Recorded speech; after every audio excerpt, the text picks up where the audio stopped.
You gotta give him that hawk too and spit on that thing. இப்போ நீங்க ஸ்கிரீன்ல பாக்குறீங்க இல்லையா, இவங்க பேர் தான் ஹேலி பெல்ச். இவங்களுக்கு 22 வயசு தான் ஆகுது. இந்த வருஷம் அவங்க வந்து ஒரு யூடியூப் வீடியோல ரொம்ப ஃபேமஸ் ஆகி ஹாக் துவான்ற ஒரு வேர்டை வந்து ரொம்ப வைரல் ஆக்கிட்டாங்க. ஸோ அவங்க சொன்ன வேர்டு ரொம்ப வைரல் ஆனதால இவங்களும் வந்து ஒரு யூடியூப் செலிபிரிட்டியா மாறிட்டாங்க. இன்ஸ்டாகிராம்ல நிறைய வீடியோஸ் போட்டாங்க. பட் இவங்க அதுக்கு மேல ஒரு படி மேல போய் என்ன பண்ணாங்கன்னா, டிசம்பர் 4th அன்னைக்கு ஒரு மீம் காயின் இன்ட்ரோடியூஸ் பண்றாங்க. அந்த மீம் காயினோட பேர் ஹாக் துவா. அந்த ஹாக் துவான்ற காயின் இன்ட்ரோடியூஸ் பண்ணதுக்கு அப்புறம் 500 மில்லியன் மார்க்கெட் கேப் போகுது அன்னைக்கு ஃபர்ஸ்ட் டே. பட் அடுத்த நாள் என்ன ஆகுதுன்னா அப்படியே டிராப் ஆகி $25 மில்லியன் போயிடுச்சு. 0.04 சென்ட்ஸ்க்கு போன அந்த காயின் இன்னைக்கு 0.02 சென்ட்ஸ்க்கு கீழே போயிட்டு இருக்கு. ஸோ இது பயங்கர பம்ப் அண்ட் டம்ப் ஸ்கீமா பார்க்கப்படுது. நிறைய பேர் காசு எழுந்துட்டு இன்னைக்கு வந்து லாட் சூட்லாம் போடுறாங்க யூஎஸ்ல. ஸோ இந்த மாதிரி மீம் காயின்ஸா ரொம்ப அட்ராக்டிவா இருக்கும், நிறைய காசு பார்க்கலாம். But never ever go into memes coins. ஏன்னா இது ஒரு நல்ல எக்ஸாம்பிள். ஸோ நம்ம என்ன இதுல கத்துக்கலாம்னா, never try to invest in or trade in meme coins.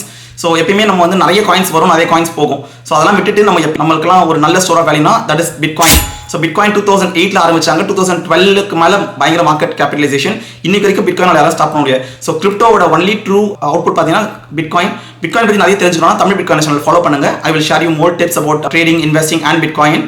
Will meet in another video.